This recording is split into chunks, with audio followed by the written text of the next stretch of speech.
Ye pe dzidzɔ la kplɔ wo ɖo eye wo ƒomea le dɔwɔƒe wɔa nu sia nu yi ke le na wo nu xaxa nu yiwo katã le na wo ele se veve la fiesi ya wo katã nu la tso ta medo dzaa na va egbe xexe bliboa ƒe dutoƒo nyanyui kaka yi ke be tanya ye nye gaɖeɖe wɔnuku to Kristo dzia wezɔ va fiesi ya ƒe wɔna mamlɛa gbɔ fiesi ya ele nane xɔm eye mebia be Mawu ƒe gãnyenye ye be ŋutikɔkɔe be gaɖeɖe ye wòana wo le fiesi ya. Nyame yiwo esea be ame le anyimlɔƒe xɔa mea ŋkua gbagba eʋua nenye be míegblɔ amen mamlɛ radio gbɔ le fiesi ya nɔvi keto na se nu yi ke dzɔdzɔge magblɔ na wo be nane le yiwo me dzege tso fiesi ya enua ŋkɔe nye nukunu adze yiwo me ɖo Mawu ƒe ŋusẽ akplɔ wo ɖo Mawu ƒe amisisi ke ŋena kɔkutsiwo le yiwo me dzege eye ne nane la gadzɔa ye futɔa alo dɔléle alo lãmegbegblẽ alo nyemenya nu kake wònye o ava ƒo ʋɔtru na wɔa kpɔe eye nadoli ko be Yesu enua ŋutɔ la lɔ agba la dzo le gbɔwò fofo nye de akpe na wo ɖe gaƒoƒo ya ta akpe ɖe eyi ya ta gaƒoƒoa yi ke nye amenu veve ƒe gaƒoƒo na o Mawu gã yi ke ŋuti kɔkɔe gã aɖe li ewɔ yi ke wɔa nukunuwo le amewo ƒe agbe me aƒetɔ mebia le fiesi ya be eza mamlɛa tɔa nukunuwo ne dzakɔ ɖe ame sia ame dzi xɔxɔ ƒe nukunu gaɖeɖe ƒe nukunu hayahaya ƒe nukunu aƒetɔ ŋusẽ yi ke naneke matetɔ te ɖe gbɔ wa wɔe na me sia me wɔ nane yi ke ame aɖeke ŋutɔ maŋlɔ be akpɔ gbe ɖe wo le Yesu ƒe ŋkɔme akpe na wo be ena wòva me vɔ nye ame xɔtɔnyea xoxo vɔ wo hã axɔtɔwoa le Yesu ƒe ŋkɔme gblɔna be amen azɔ afiesi ya magblɔ na wo be ele me va ge na o.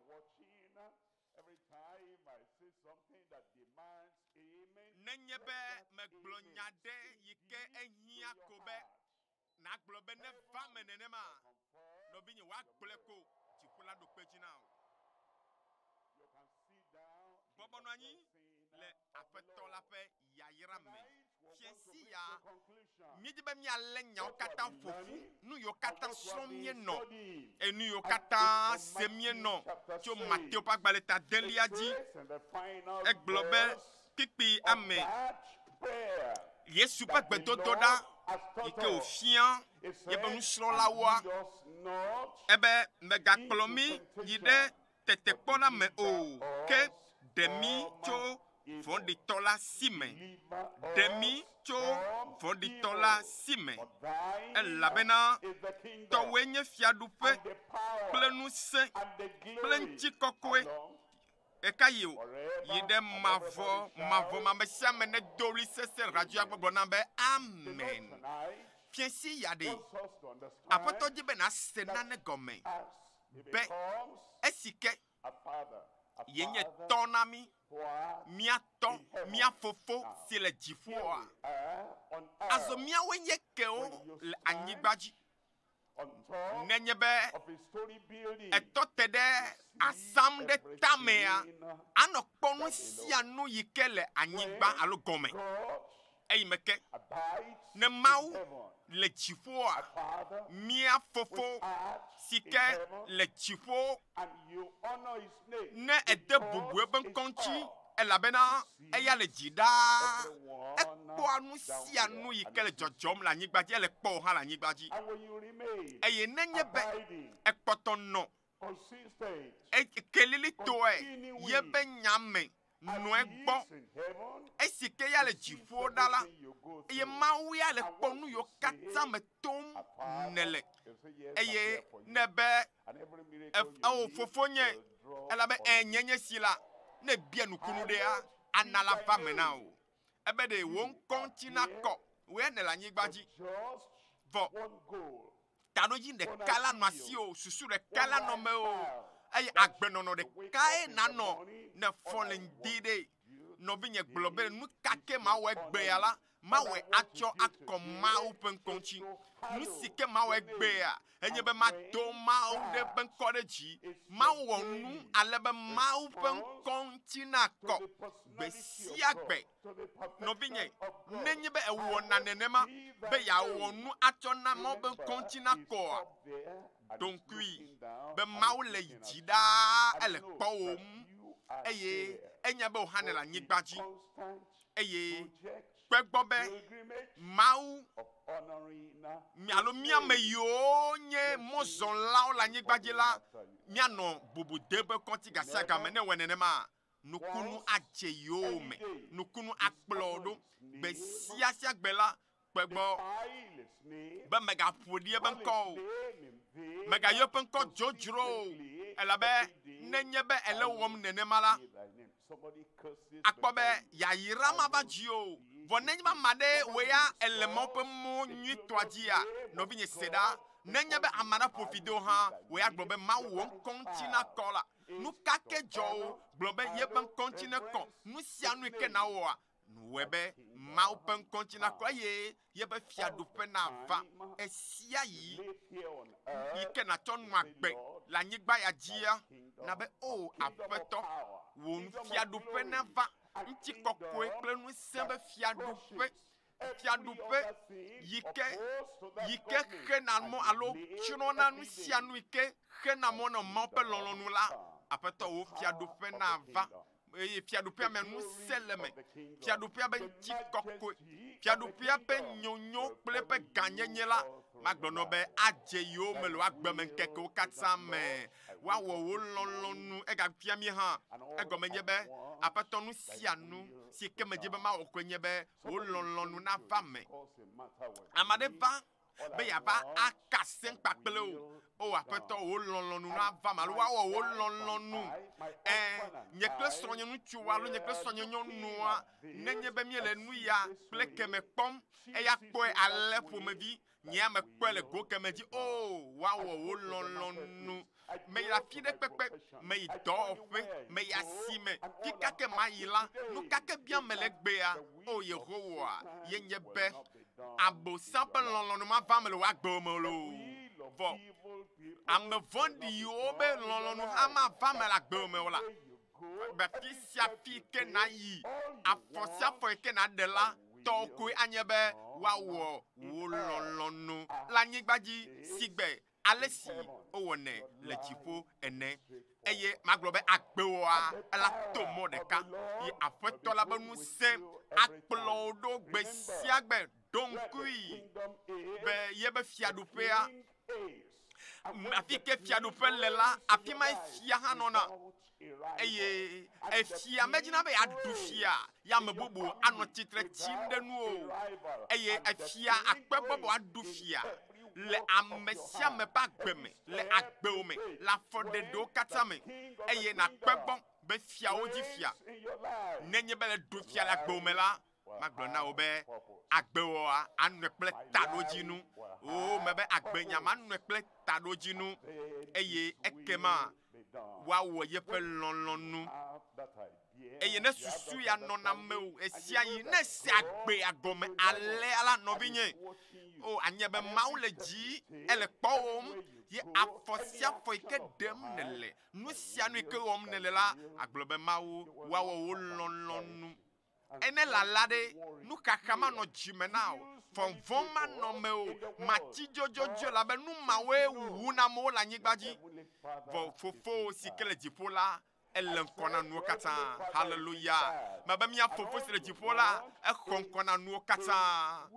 eya nu ike mi awo kwenyi be mi awo yepe lolonu awebe nu kakra ajo na le jimena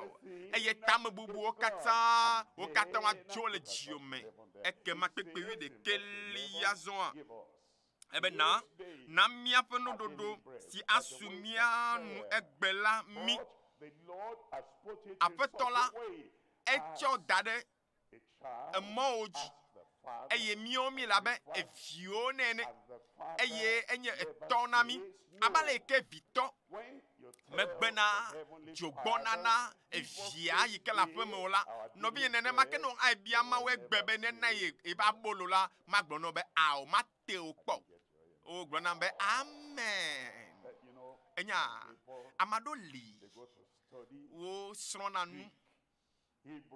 o tona o srona to kude latin gbenchi hela gbenchi yuda gbenchi o srona nu vo e yo trogbo na bana yo ba gbon na mi be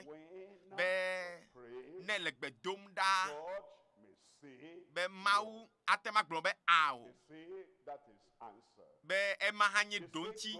be mau atema gbon be no tekengbo alo maula la klo akuvoto me aba no tekengbo awo ma me le nene ma ata globe ma wa ten globe ele kwabe de viade ikeva to agbo alo inu agbo eye ebe papa alo mama manu jogbo eye to la to nebe awo Does your family say no for Nobi ne bia jogbo be anu ajila o tena wo a abe bobo nanyi every need of maglobe nu sia nu ike ne hia mawla we na wala bale kemia jila wona na mi ene ta nobi ne va monu so katato agbo a ye globe mawu na megbe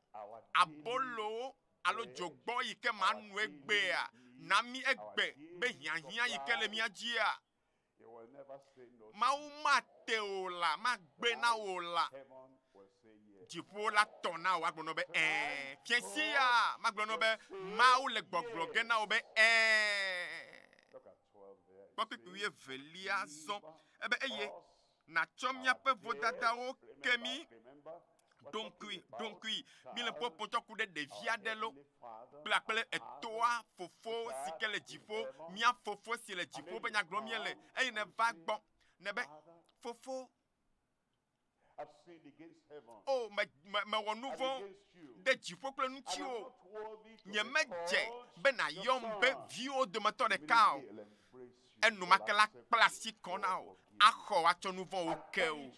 eye esia yi gasia game nena never job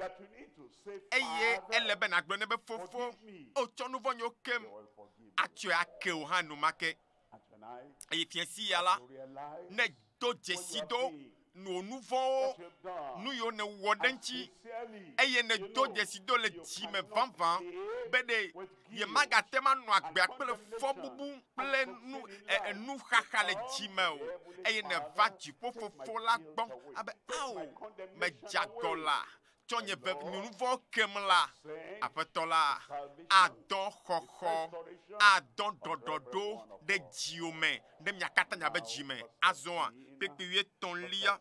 pepiwe ton globe eye mega kplomi yide tete kpome o mega kplomi yide tete kpome o ele popon chokude mia to sikele jiponchi anye gba kata jebe fianchi majina bede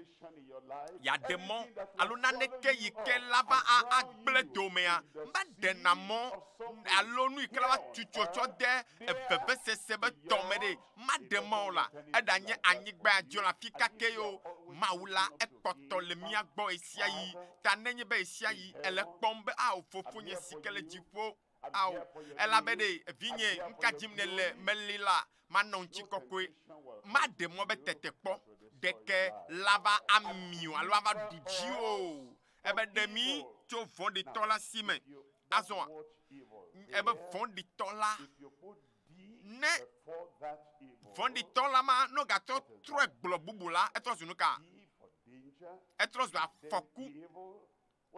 etrɔ zu nu vɔ ne tsɔ viawɔ ɖeka etrɔ zu afɔku alo trɔ zu abonsam medo gbe ɖa be Mawu ne do le abonsam ba lɔ me Mawu aɖe o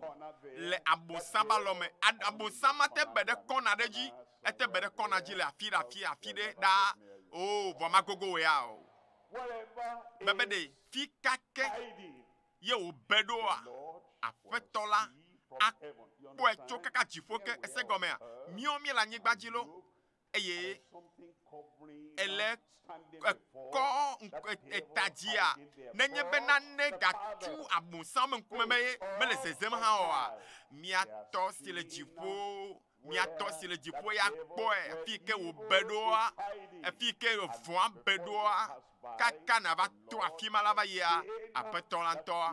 ela ɖe vɔ ma ɖa le mɔ dzi na wo ale be ne wɔya na tema yi ŋkɔ ale be wɔya na tema ge ɖe dziɖuɖu kpɔkpɔ me ale be na tem ayi ɖe yiƒe nyui yi ke Mawu dzra da ɖe anyi na wo eye ne Yesu meva kaba o la ne magatrɔ ava haleluya ne miagase ŋkɔ nye le radioa dzia o makpɔ le teƒe ma nane kentɔ ma dagbe o ɖa o mebe nane kentɔ ma axe mɔ na ŋkɔ yi o elabena enuse le mia fofo la si nuse le si elabe etɔe nye nuse fiaɖuƒe ŋutikɔkɔe tso mavɔ yi ɖe mavɔ me le Yesu ƒe ŋkɔ me gblɔ nam le radioa gbɔ ɖa be amen eya ta fiesi ya ne ma lé nyawo katã ƒoƒu la ma ƒoƒu na mi tsɔ ku ɖe gaɖeɖe wɔnuku fifi yi ke li ɖa yi ke li tegbetegbe anɔ agbe me ɖa na ame siwo le aƒetɔ la gbɔ na emɔzɔla yiwo kpɔtɔ le aƒetɔ la gbɔ Timote ƒe agbalẽ velia ta 4 Timote ƒe agbalẽ velia eta 4 kpikpi 8 aƒetɔ la aɖem le nuwɔwɔ vɔ katã me gblẽ na ɖokuiwo gblẽ kple kaka ɖe dzi be aƒetɔ la ɖem le nuwɔwɔ vɔwo katã me gblẽ eye woaxɔm heyi ɖe ƒe dziƒo fiaɖuƒe la me eya tɔ la nye ŋutikɔkɔe tso mavɔ me yi ɖe mavɔ me gblɔ nam be amen azɔa egbea miakpɔ nua me tɔn le mawunya ya me nugbãtɔ nukunu tso fia la gbɔ nu velia fia la ƒe gã nyenye nusẽ kple ŋutikɔkɔe le si nu tɔ̃lia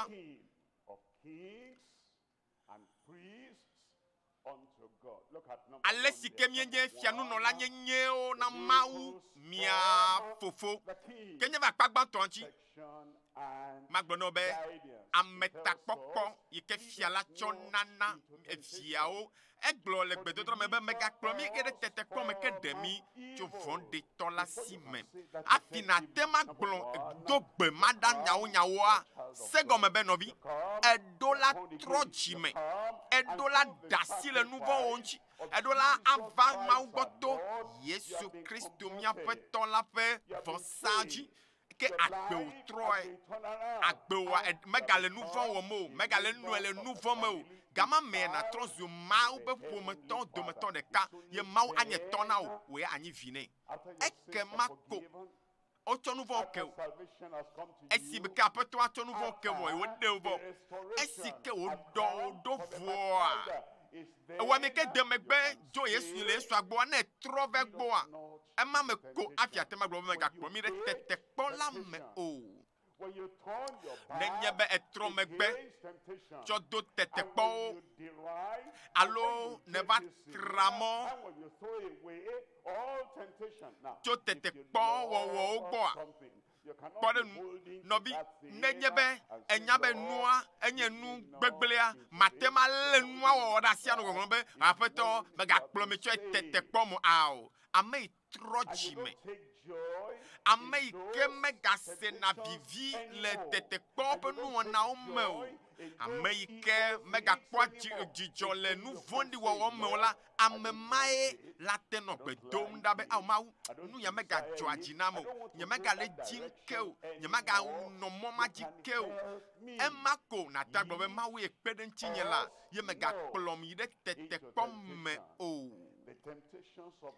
Tetekpɔ yiwo katã vana dziwo tsã ye ne gena dzemea, egbea Mawu tsɔ katã tsɔ ke o. Vɔ se gɔme be yewo tsɔ katã tsɔ ke o vɔ, eye woɖe ga wo vɔa,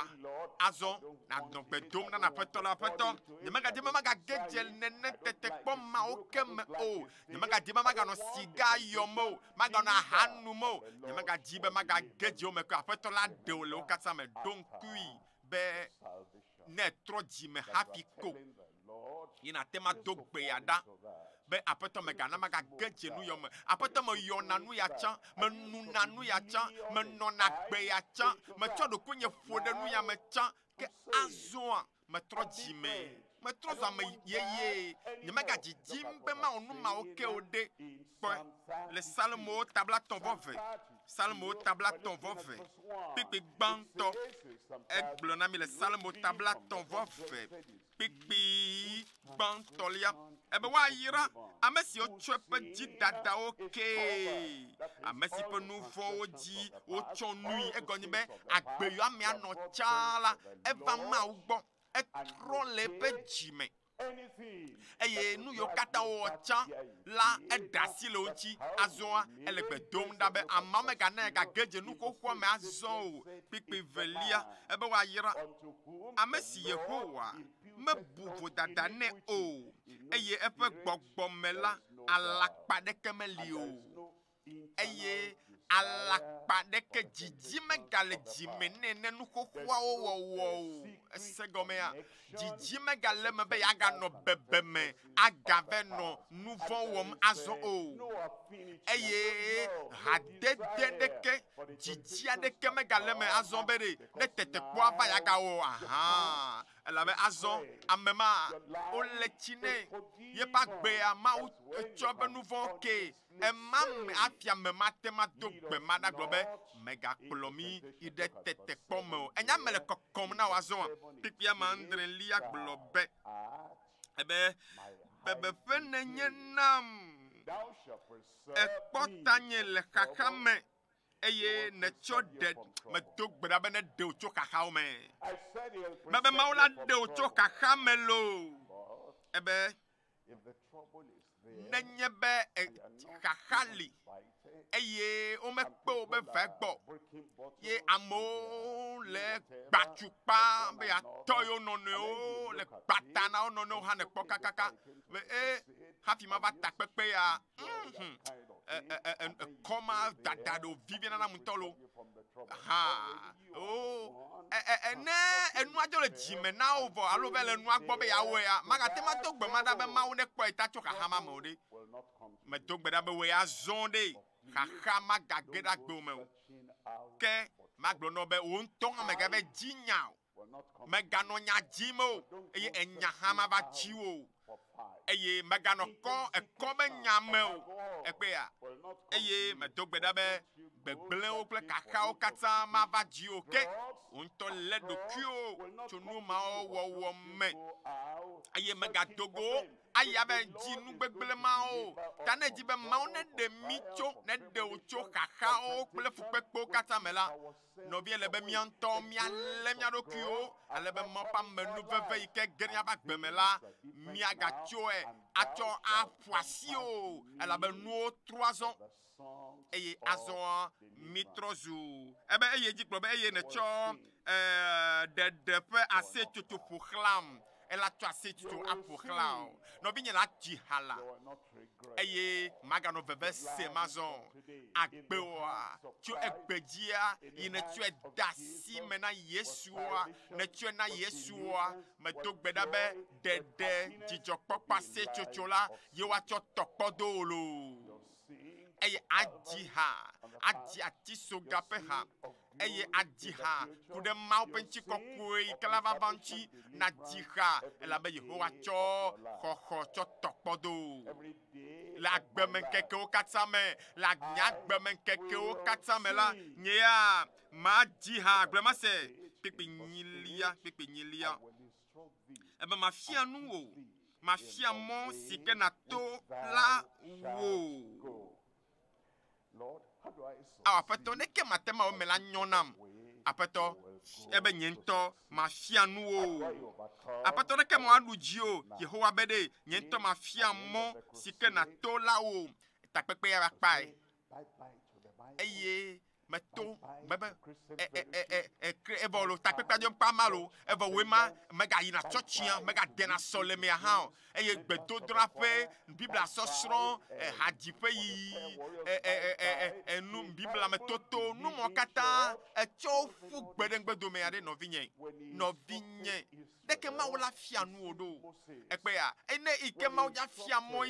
Israelviwoa eƒona nu na wo to Mose dzie eyi ke wòdza kplɔ tso Kananyigba dzia edɔ Yosua ɖo ɖa be wòakplɔ woe ebe ɖe nu katã nye le adzɔbe ɖum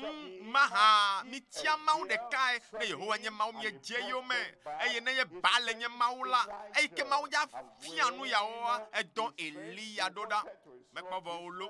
eyi ke woge ba kplɔ Israelviwo va nubabla yeyea me la edɔ Yesu ɖo ɖae ekpe ya ta ebe ɖe mafia nu wo mafia mɔ si ke na to la wo nɔvi leke nufiala nɔ asi o leke na xɔ nufiafia nenye be me nufiala gbɔ o ta aƒetɔ le gbɔgblɔm na wo be megagblẽm ɖi o megagblẽ amawuviwo ƒe subɔsubɔ alo habɔbɔ da ɖi o gbɛgbɔ pafi si ke wole yɔ Kristo ƒe ŋkɔ le bubu dem Kristo ŋuti ye wole tsɔ bubu na Mawu Fofo la wole subɔe la yi afi ma ne woafia aƒetɔ ƒe mɔ kɔtɛe le dutoƒomɔ nyakaka megbe la megabɔbɔ na anyi le aƒe me o dzimɔ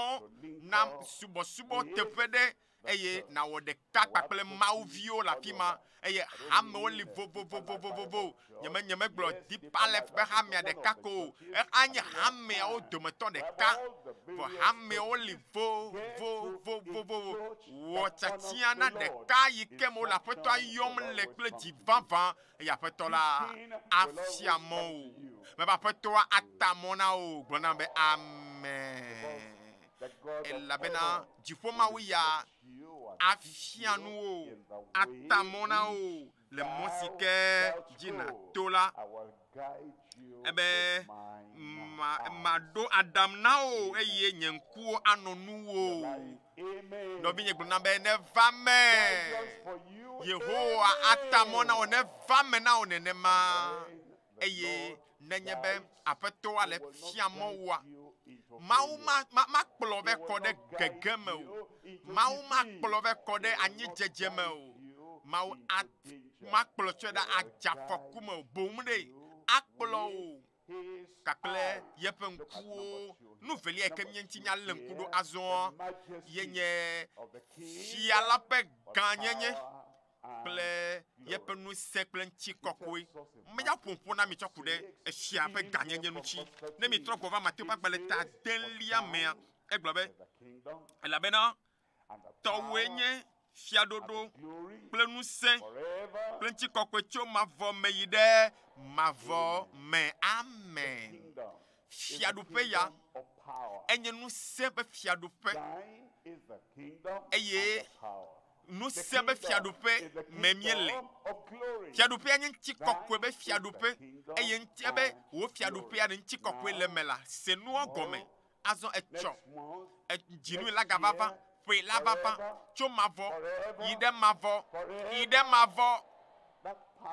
Mawu ƒe ŋusẽ ya akpɔtɔ nɔ dɔ le agbewo me ate ma lé mi ɖe asi sesie ate ma kpɔ mia ta ate ma tsɔ eƒe ŋusẽ gã ma kple ŋuti kɔkɔe ma ate na mia vo eye nu sia nu yi ke de ga mi da ɖia be mia ma yi ŋkɔa Yehowa ƒe ŋusẽ kple ŋuti kɔkɔe la de ga mi kpɔ Yuda ƒe agbalẽ fifla 24 Yuda ƒe agbalẽ kpokpoe 24 egblɔ be ame si that is able. Atema lemira si nyapa ma wanu tetele si nu sele si. Atema chonu von wa keu. Ele wo geno fiesi ya. Atema na na vo. Fiesi ya ana na vo. Nu sele si eyowa yodo. Elate yodo. Nu sele si fiesi ya eyowa degao. Adegao. Nu sele si wa wonu kunu na o. Nyapa ma wa de nu sele si nu kake o nyala gbome ele wo gena o fiesi ya e. Bona be amen. Now, Azon.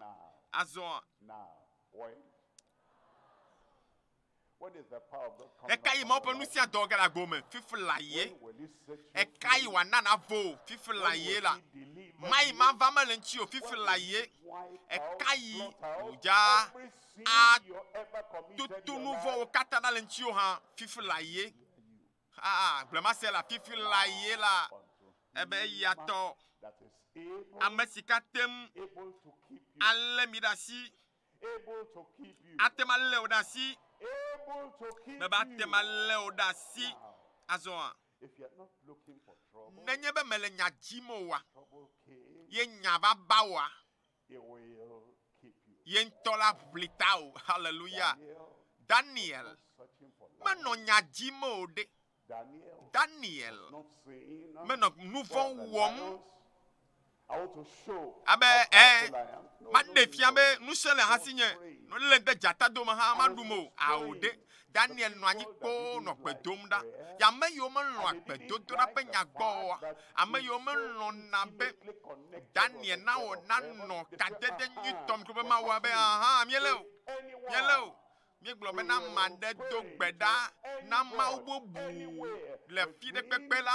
le nkeke ya o blaton adomela ele bo ale tofu gbede jata be dome He was eye prayerful enye gbedo ŋutsu aɖe ke do na gbeda tso fifi dia na zu ŋutsu alo nyɔnu ke do na gbeda ŋutɔ anye nyɔnu ke do na gbeda ŋutɔ azɔ de Some people say ame aɖewo gblɔ na be some people are specially ame aɖewo nye ame tɔxɛ ɖewo for prayer. na And they gbedodo call ɖa them woyɔna wo be prayer warriors. gbedodo ɖa ba srafo mewo You don't have to be endowed o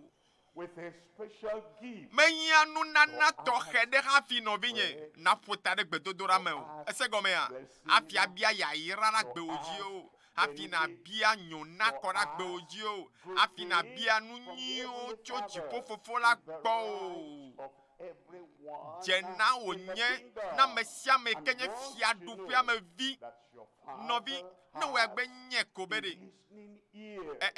etɔ alo fofoa eto senu le si la wòa ƒo nu ɖe tome nɛ ko nɔvi ebe ƒoƒotroa ye woaʋui na mi dzi nakpɔ ne bia ko la woana o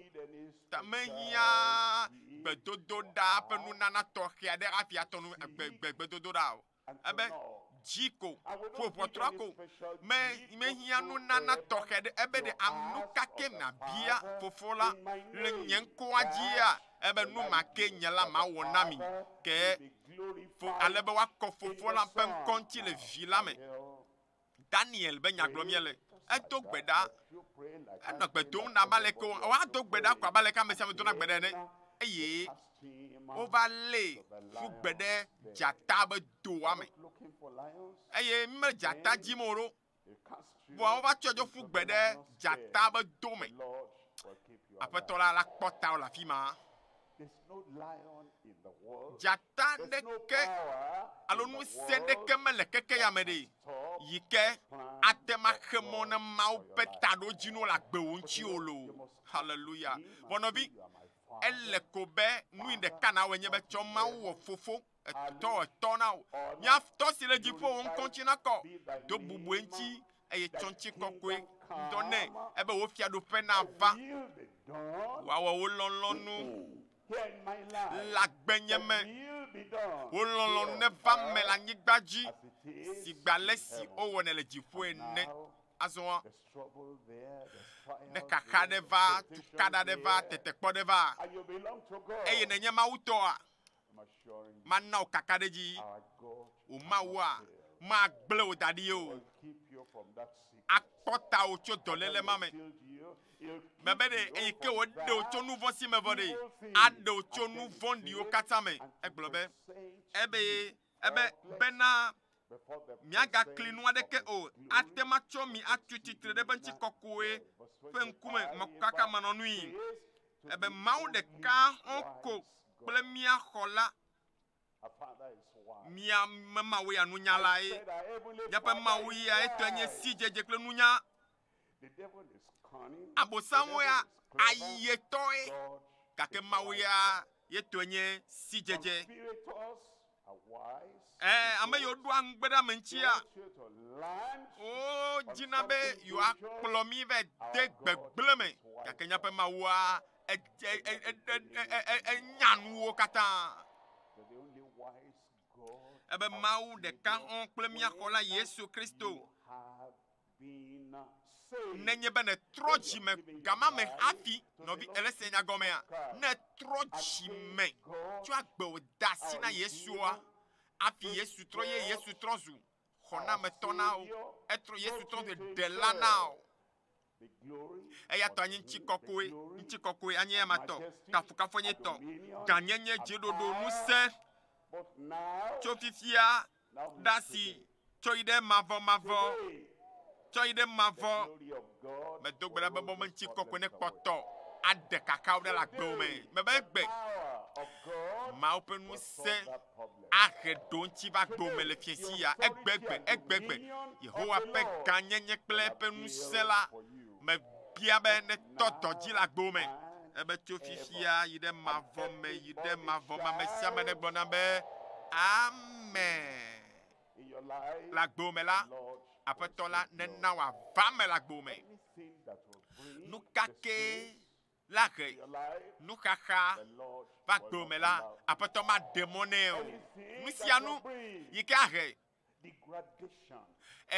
tame bubu alo ana avec gedje kakame abe me obenye ma obebia me dogbeda be nu ma o kata ne tota o va yazon afeto Yesu penko mu sei kele be kwame ya awo dowom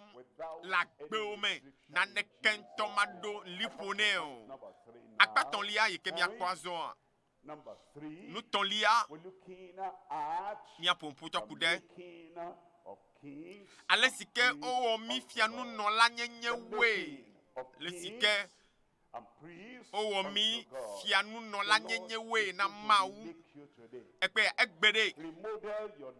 mawu la gbe o troge fiesia ye nu sike o nton mete ona chao to ma yike me lia kpo jidudu popo ma yike me popo wa makplono be fiesia nu gao pe gome jeje onye na olo ananeke maga janyike o maga seve maga hanu o no binya foku maga gera gbome o eye gbegble maga gera gbome o ahedada le lo agbalejo e kao kata le soye totron le gede wa gbeme nyade de fian pagbale ta gban to kike maton ebe cho Yesu Kristo amesikenya da seri la nyatepeto kla meku ame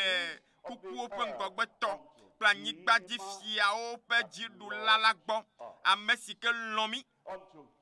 na eya amesike lomi ma ulonya ugbo mebede globe ma ulonya nyegbo la doyin malon nu yo kata ne wona ya va elon malon na nu fofo bada yo dogo chun mo ka elon la malon na ale mota trawo kata ga ke elon nya ugbo e fiesi ya ne vegbo a ye pe lolo achonu vo o ke ye pe lolo ale china ebede amesike lomi eye o cho epe vuklo ekpe alekpe ya esike o lomita eye tai o klomianchi menyebe mejo agale chochi tai o menyebe menye Kristo to nui to ai tai o menyebe menya mejojo tai o megonye be nye nane tai o ao ebe lomita eye tai elabe mawa lɔlɔ ye eye mawu lɔ keke ale gbegbe keke ale gbegbe keke ayi ke me yɔ kple nu vɔ keke ƒoɖi ya mawu lɔ keke ale gbegbe eye wotsɔ eƒe tenuvi ɖeka ke na ba ame sia ame ke la xɔ tenuvi ma dzi se la matsrɔ̃ o ke bom la akpɔ agbemavɔ ne xɔ aƒetɔ dzi se fiesi ya nu kana xɔ tso gbɔ hã agbemavɔ aƒetɔ la lɔ mi eye wotsɔ be ʋu la klɔ mía ŋuti eklɔ míaƒe nu vɔwo ɖa le mía ŋuti medzi be miatsrɔ̃ o lo medzi be nɔvinye naku nu vɔwo me o ava yi ɖe ego kemia dzi ava nɔ adzɔge ɖaa tso mawu gbɔ o ao eya ta ɖe elɔ̃ la le yɔwòm la bena yeaklɔ nu vɔwo ɖa le ŋutiwo kple ŋutɔ be ʋu kpɔ fifia madea ɖa fifia madea ebe eye wòwɔ mi fiawo kple nunɔlawo hena Mawu fofo la ewɔ mi fiawo kple nunɔlawo eya ta susu ya ta Biblia gblɔ nenema be afi si ke fia ƒe nya le la ŋusẽ nɔna afi ma gblɔna be amen. Etsɔ wɔ fia etsɔ wɔ nunɔla ebe etsɔ wɔ mi la mi nyi nuka fiawo kple nunɔlawo ne va aƒetɔa gbɔa ne edze klo le aƒetɔa be ŋkumea ne eʋue me le aƒetɔa be ŋkume ne gblɔ be aƒetɔ nye si nye megadzi be manɔ afi si ke menɔ tsã o nye megadzi be makpɔtɔ anɔ agbe xoxoa nɔ me o meva gbɔwò azɔ aƒetɔ la ŋutɔ ɖe ana mɔnukpɔkpɔ ya zɔ eye atsɔ be ʋua klɔ nu vɔwo ɖa meva klɔ nu vɔwo ɖa le ŋutiwo eye agbewoa maganɔ abe tsãtɔ ene le Yesu ƒe ŋkɔme etɔ be ʋua klɔ nu vɔwo ɖa le ŋutiwo keŋkeŋkeŋkeŋ nakɔ naɖi ploploploploplo nu vɔ be fɔɖiɖi ɖe kpekpe le dziwo me la ɖewo tso nu vɔ be nuwɔnɔ katã aklɔ katã ɖa le woagbe me amen. Eye azɔ wɔ mi fiawo kple nunɔlawo na Mawu fofo la eya tɔ la nye ŋutikɔkɔe kple ŋusẽ tso mavɔ me yi ɖe mavɔ me gblɔna be amen. Gbɔva Mateo tagbalẽ tame 13 taflatse ta de kpikpi 8 Mateo tama denlia kpikpi 8 megakplɔ mi ɖe tetekpɔ me o ke ɖe mi tso vɔ̃ɖitɔ la si me elabena tɔwoe nye fiaɖuƒe kple ŋusẽ kple ŋutikɔkɔe eka yi hã yi ɖe mavɔ me mavɔ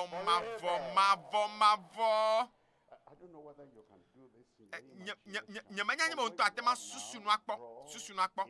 be ɖe Mawu o te fli ɖe ye efli ma yi ko tea o kpɔtɔ le te flia le yi ɖa tɔ yi ɖa o le eyi mi te etem ko le yi la nenema ye agbewoa ele Mawu be fli lɔbɔ ma me eye fli ma mea ŋusẽ ŋutikɔkɔe nenye be gãnyenye nenye be haya alo dɔyɔyɔ tso mavɔ yi ɖe mavɔ me la nɔvinye nenema yi ke agbewo le Mawua me la nenema anɔ na woe ma magblɔ be tso fiesia dzi ɖe dɔyɔyɔatɔwoe ɖeɖekpɔkpɔtɔwoe gbedodo na woƒe ɖoŋtsi le va me na o le Yesu ƒe ŋkɔme azɔ kpɔe ɖa egblɔ be ebe tɔwoe nye fiaɖuƒe kple ŋusẽ kple ŋutikɔkɔe yi ɖe mavɔ me gblɔ nyatsi mamlɛ ma se la amen nyatsi mamlɛ yi ke Biblia gblɔ nye ka amen ye wogblɔ egɔme ɖe amen gɔme nye ŋgbedodoa eva me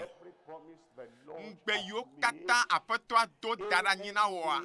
amen agɔme nye be mawo be ŋgbedodoa katã heku ɖe ɖeɖekpɔkpɔ ŋuti tsɔ ku ɖe dɔyɔyɔ ŋuti tsɔ ku ɖe gaɖeɖe ŋuti ametakpɔkpɔ ŋuti yayrawo katã ne va me loo ŋgbedodoa katã ne va me na o nuvelia egɔme nye ne mi gblɔ be amen la egɔme nye be tsitre tsitsiwo kple nusiwo katã mi ɖu wo dzi vɔ amen ma gɔme ma egɔme be ewuawo ŋusẽ mɔ katã egbã wo ɖe akpa ɖeka ne mi gblɔ be amena egɔme ke enye be dziɖuanyenye mawo ŋusẽ mawo yiwo katã le kpatsia ɖe agbewo dzi be yeazi wo ɖe toa egɔme nye be amen ma lé wo vɔ amen wa eɖu wo dzi na wo vɔ magblɔ ne be amen ma ne wɔ dɔ ɖe agbewo me dziɖuanyenye kple ŋusẽ yiwo be yeazi wo ɖe toa Yesu fiesi ya eɖu wo dzi na wo le Yesu ƒe ŋkɔ me notɔlia amen ma gɔme ke ganye be dɔlélewo katã Mawu le yɔdɔ egɔme be amen ma ye nye nyamamlɛa amena egɔme be dziƒo ba tse kpakpa ma dziƒo ƒe ŋusẽ be kpeɖodzinue ma ye dɔlélewo katã fiesi ya aƒetɔa ne yɔdɔ wo lo wa gblɔ be amen la dziƒo le gblɔ be amen Yesu nye mía be amen nyame yiwo va Mawua gbɔa hena yayra xɔxɔa Mawu la gblɔ be amen na mi egɔme nye be míaƒe dɔlélewo katã woɖe dzo nye dɔlélewo katã woɖe wo ɖa nunelia amen ya gase gɔme be enye be xaxawo kple tsakatsakɔ katã wote fi ɖe me haleluya oh alo mese ma ya xaxawo ɖe kple tsakatsakawo nu yiwo katã le tsakawo ɖoa wote fi ɖe me ne ate me nɔ Yesua gbɔ ko anɔ aƒetɔ la me ko va se ɖe amenia ƒe nuwua va se ɖe amen mamlɛa ƒe nuwua xaxa ɖeke magakplɔ yaƒe me akplɔ ɖo yaƒe me zã ya me ahedada magakplɔ ɖo yaƒe me fiesi ya o amen egɔme ɖe atɔlia nu atɔlia egɔme nye be wotsɔ hiãwo ƒe ɖoŋtsiwo tsɔ va na mi elabe kesinɔnu yiwo katã dziƒo fofoa tsɔ da ɖe anyi na mia amen ma le gblɔ be azɔa etrɔ zu tɔwo etrɔ zu tɔwo xɔe nye Mawu la ɖo nyaƒe hiãwo katã ŋuti na mi le yeƒe kesinɔtɔnyenye kple yeƒe gãnyenye nu le Yesu Kristo nyaƒetɔ la me aƒetɔ la nye kplɔla nam nye mahiã naneke mahiã me o ebe ena metsɔ akɔ ɖe egbɔ ɖe me tɔwo nu ekplɔ mi ɖe fi ka lãnyiƒe damawo egagblɔ be ebe ɖe eɖo kplɔ ne ŋkunye me le ketɔnyewo katã be ŋkume o eye ne mezɔ bali do blukɔ tsiritsiri me hã nye mavɔ dzɔgbevɔ aɖeke o elabena woe le gbɔnye wòati kplɔ kple wòati zɔti ne tsɔ fa akɔ nam eye dzi gblɔ be eɖe kplɔ ɖe ŋkunye me le ketɔnye ŋkume esi ami ɖe ta na nye kplu yɔ gbago dzɔgbenyui kple amenuveve adze yonye me dzɔgbenyui kple amenuveve la nu vemawo venavi mawo adze yonye me meke adze yo me fiesi ya o nu ke le yo me dzege fiesi ya hã dzɔgbenyui kple amenuveve etsɔ nu ke ɖe akplɔ tsɔ yi dɔ me o akplɔ tsɔ yi asia me o akplɔ tsɔ yi aƒe yim ne le o dzɔgbenyui kple amenuveve adze yo me dzɔgbenyui kple amenuveve adze yo nye me le nye agbeme ŋkekewo katã me eye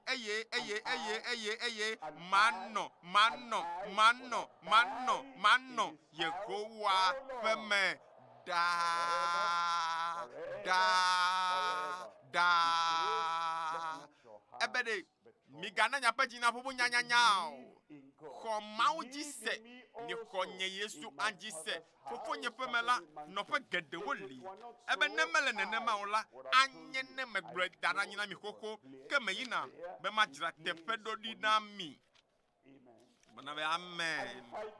e ne me yi e me jira te pe do di na mi vola ebe nyela magatro ava eye ma kpeme ba gbonye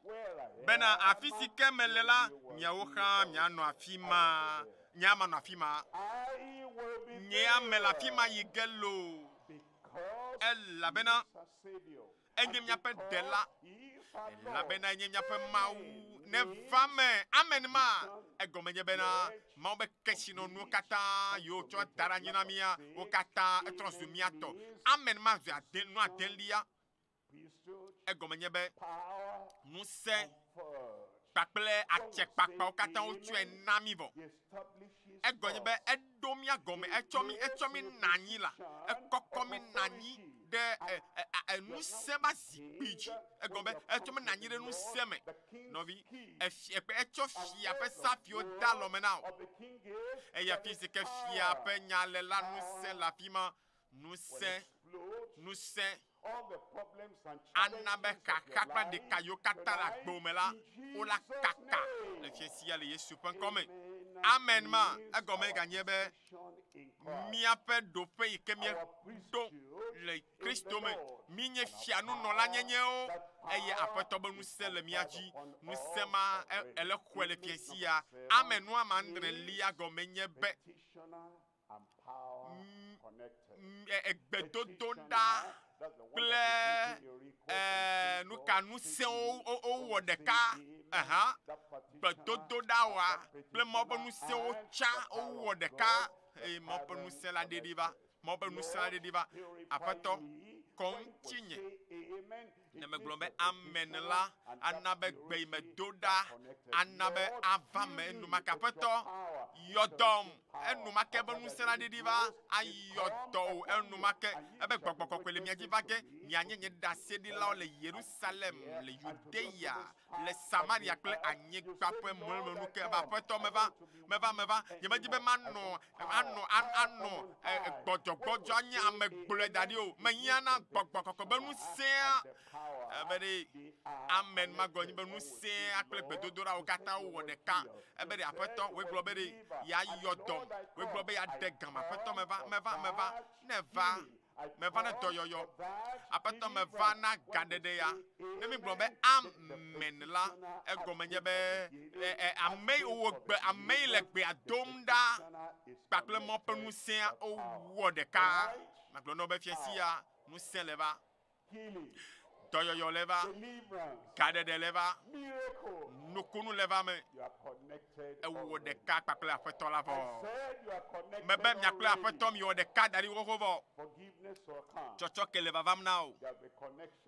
ella be de ka wo le gegem de miakle e mau be chocho ke dome de lava de ka o agede miakle mau pe de popo be nu siame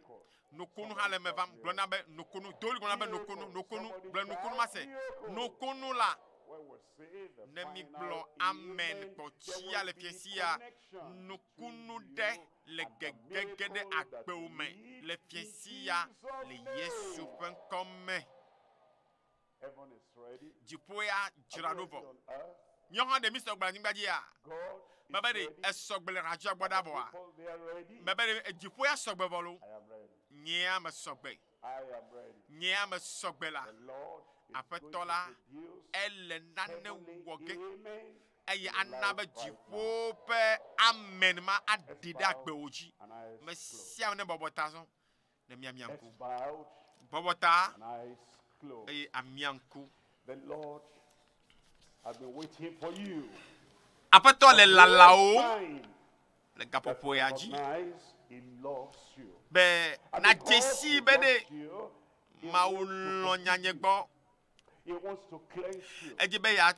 to ebe vula aklo nouveau katana le tio ya tro onu tinya ya na odede takle chochoke eleji dede kle chochoke ya eleji be de kao ne gere yakle ma udome ya ke le radio agbo kapopo ya me ya monu popo ya na o be na bobota e na mianku atogbe tododa nu kake wo mu ne lo fi kake ne lo kwasi de kadeji ma one yira le radio agbo fifia ma o yira me ga de mona na ne kento never de susu na gao e ye kenu na tone ma o be me di be ma vola me di be nu von be fodi di o kata le jole ji menam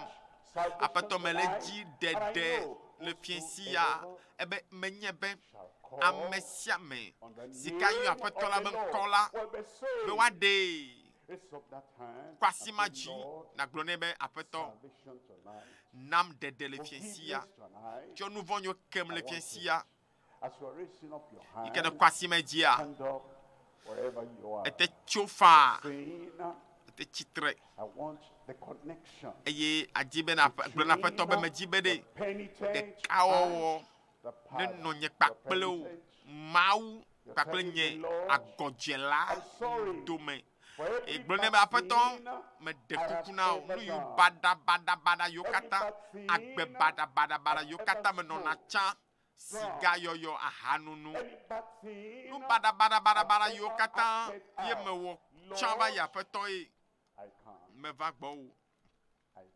apaton me va gbo kwasi moji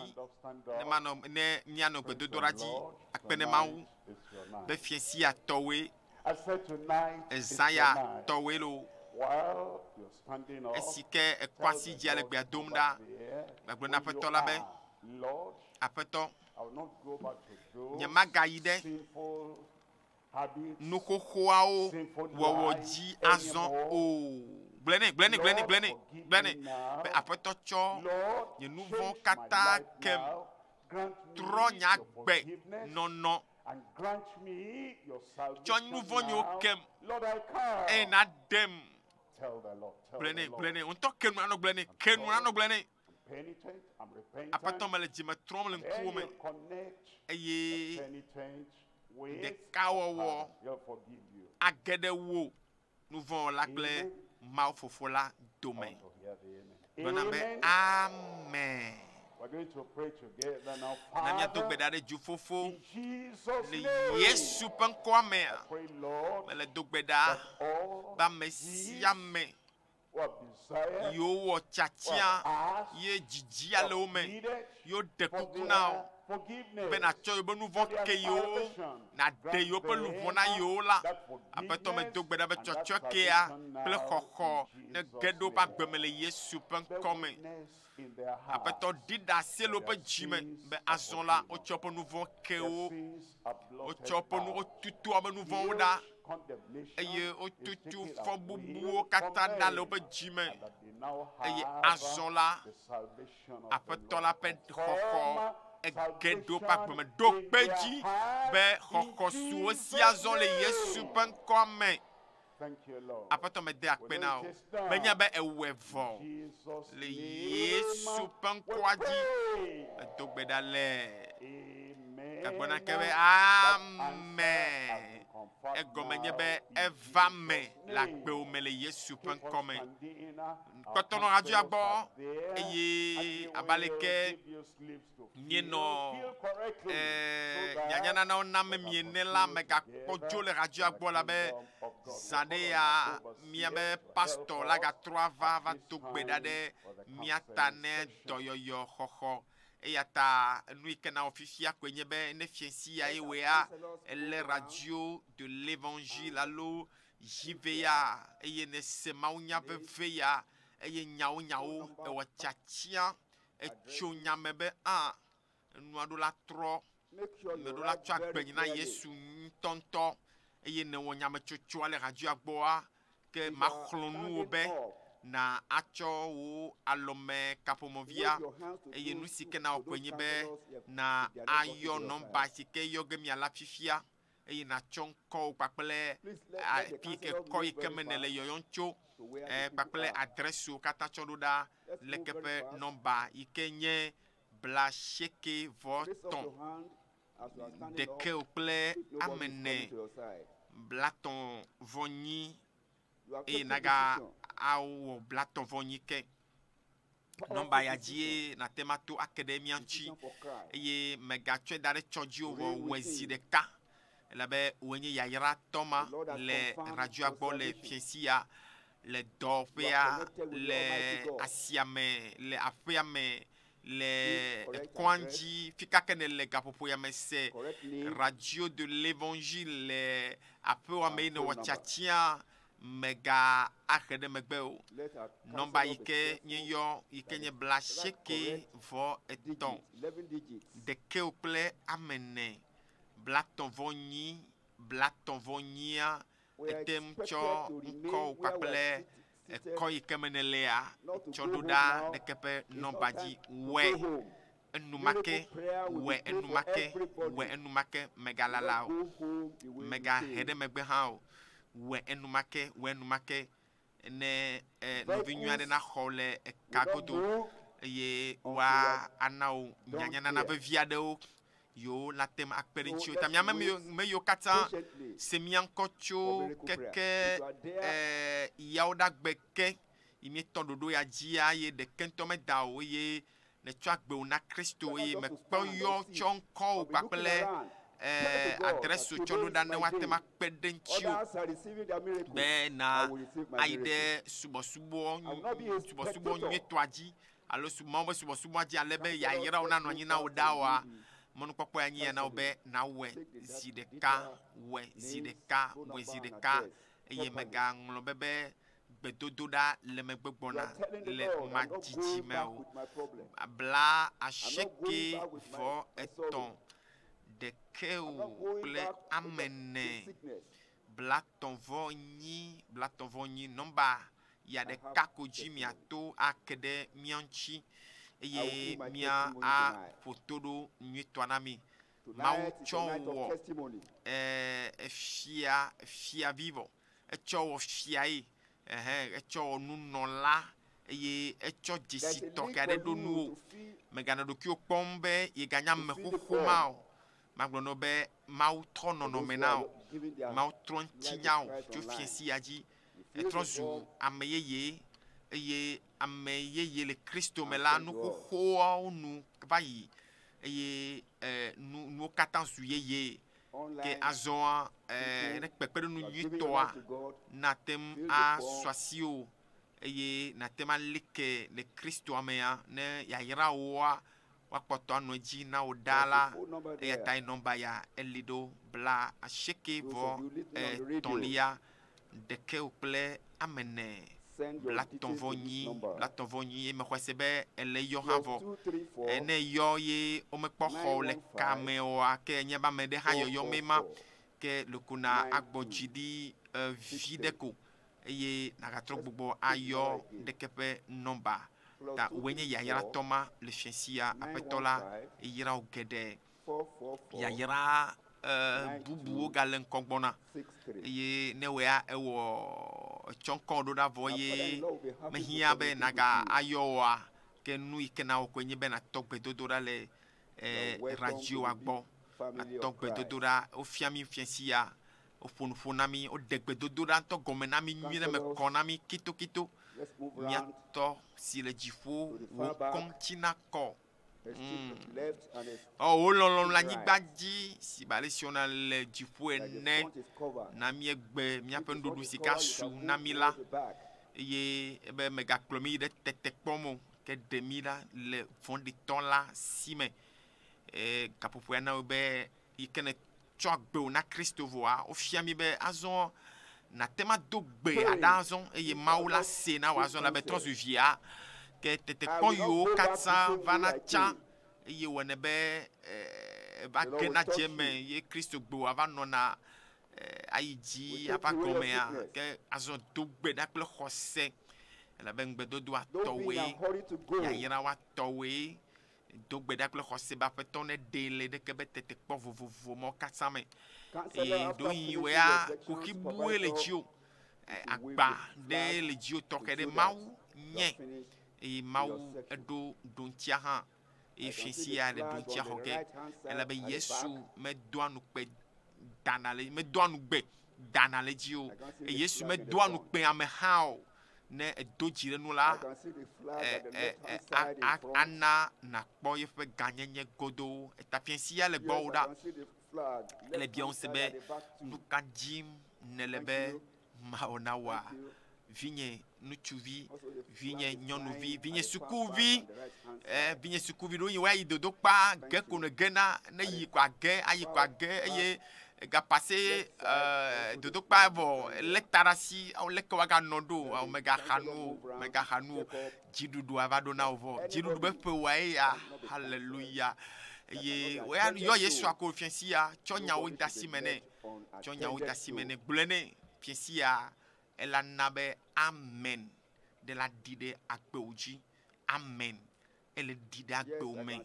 amen ele va me le agbewo me eye mekpɔe hã be ele do gbe ɖa vɔ mele kpɔ le doe ɖa nɔ doe ɖa kpɔtɔ nɔ doe ɖa labe ame bubuwo hã le doe ɖa le afi bubu eye ame sia ame tsɔ gbedodoɖa veve ɖe gaƒoƒo ya me ebe mi biam ebe mi yɔm ebe mi ƒo ƒɔtrɔa ame si bia la axɔ nu ta ne me bia naneke oa maxɔ naneke o ne bia ebe dzi ta naga dzi vevie be ye dzi be makpɔ mawo ma dzi makpɔ o ta dzra ɖo dzra dziwo ɖo ɖikeke ɖeke ŋutɔ meganɔ dzime na o ɖikeke ɖeka ŋutɔ tete meganɔ dzime na o labe egbe nye gbe fiãsia tɔwoe ekpɔ nu yi dzɔ be amewo do gbe ɖa vɔ wodzo lo amewo yi be mlɔ anyi lo le exɔa mea amea be ŋku ʋu zi ɖeka wea zi ɖeka tɔ eya xɔ le be Yesu lɔ nyawo gbɔ aƒetɔ la lɔ nyawo gbɔ mato ŋtsi la yi o Yesu mato ŋtsi la yi fiãsia o tɔgbedodo aƒetɔ egbe nye gbe fiãsia tɔnye nye fiãsia tɔ maxɔ tɔnya godo nye hã maxɔ tɔnya afi takpekpe ala kpa nye hã maxɔ tɔnya ele wɔ nam o menye tɔwa ye mate ma wɔ metɔwa ɖe ye mawa mate ma wɔ na o nye hã maxɔ tɔnya godo nɔyɔe nɔdo gbe ɖa nɛ le xadzoa gbɔ naneke mesese na mawu be wòawɔ o mawu gbɔa mawɔ mele gbɔ o amen nu yiwo katã ne bia mawu nena wòava me le wòagbe me ele se nyanyui ɖea mebe nu yi ne bia mawu nena wòava me le wòagbe me lo le Yesu ƒe ŋkɔ me ɖoŋkui be ne mi do gbe ɖa mi le do gbe ɖa le ŋgbe yiwo mawu do na mia dzi eye ebe nye mawu yi ke medo akponu o ye mawu yi ke meka aʋatso o mawu yi ke le ŋkeke me o le zã me yo eli esia yi nane be ŋgbedodo va na me ewɔna wo dzi mawu ma yi le gbɔ fifia mawu ma ya ɖe yeƒe ŋusẽ ɖe goa yebe ŋutikɔkɔe yebe amisisi yebe ŋusẽ afia fiflae le wo hã gbewo me ame yiwo katã le se ŋkɔnye ɖaa le radio gbɔa mawu yi ke le mia gbɔ ele mia hã mia gbɔ yi ke mawu le gbɔ wo fifia ta nukunu ɖe le dzɔ fiflae le agbewo me fisia fi yi ke amewo gbɔ le gaƒoƒo ya me le hanɔƒewo me le duta Yesu ƒe ŋkɔ ŋusẽ le me Yesu ƒe ŋkɔa atsekpakpa le me le keke nye xaxa mawo la ele wo de ge ɖa fiãsia eya ta dzra ɖo le keke dziwo me ke nu kake le ewuwɔwoa magblɔ nɔ be miatɔ si le dziƒo tso dziƒo kea akpɔwuda ehia nukunua kwasi ɖeka ɖe dzi nenya dɔyɔyɔa kwasi ɖeka ɖe dzi ele dzi gaɖeɖe kwasi ɖeka ɖe dzi eye dzraɖo ena dasi velia dafi ke le fewu ma ne se amen kɔtsia kɔa ke gɔme nye be nu yi si ke dzim ne le la dziƒo wɔna vɔ eye amen ma ete fli ɖe futɔwo ƒe ŋusẽwo katã dzi le agbome eye nu kake nye kaka le agbome la amen mamlɛ ma ele de xaxawo kple dɔlélewo katã ɖa le agbewo me amen kpɔtsia ma ele na mi le nya be dziƒo be kesinɔnuwo kple dziƒo be nu nyuiwo katã esu miasi vɔ alo trɔ̃zutɔwo amen ma atse kpakpa kple ŋusẽ wòle ɖe fia be etrɔ̃zu mawu be vi eye nu si ke fofoa kple wo hã wo gbedodo ɖa ele wɔ ɖeka ye ɖoŋtia ele va me nu yiwo katã le dzɔ le fiesia le afi kwasi ma ɖeka ɖe dzi na daveli le afi ke le fewu ma fofo le Yesu ƒe ŋkɔme mieva ele elabe ebe miava miebia elabe wogblɔ be miabia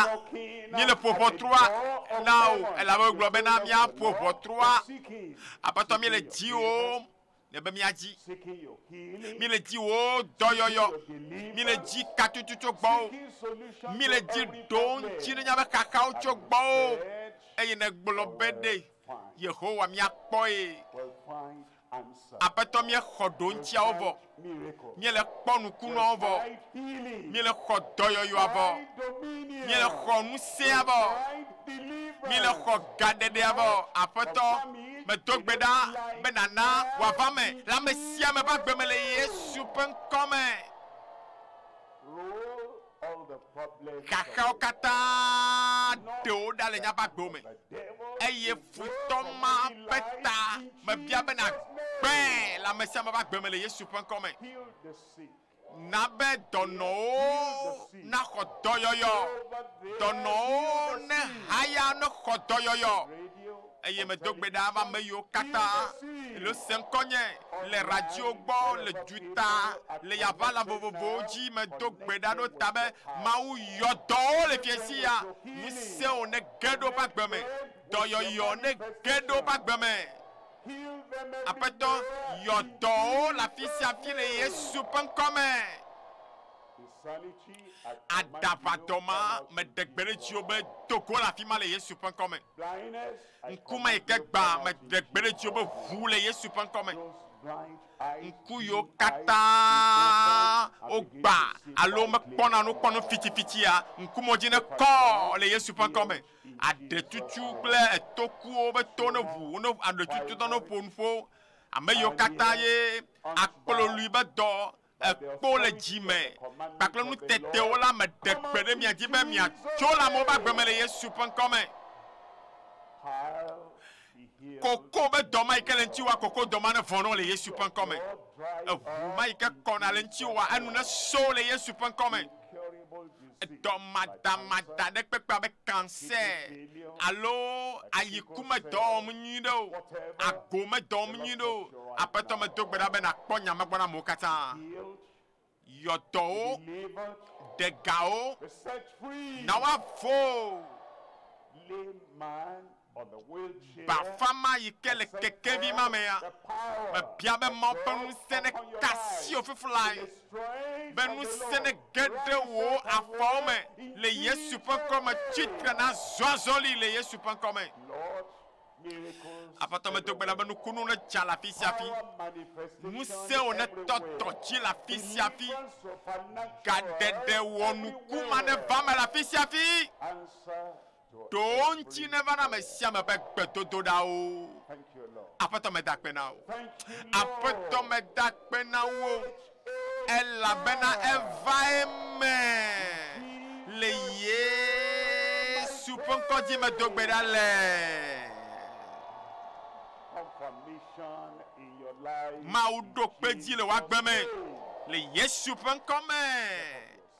Todo kyopo, todo kyopo, todo kyopo, todo kyopo, todo kyopo. Hey, nous kunwa fame, nous kunwa ejolo, nous kake me tona chawa. Te wo. You are connected. Your miracle is there.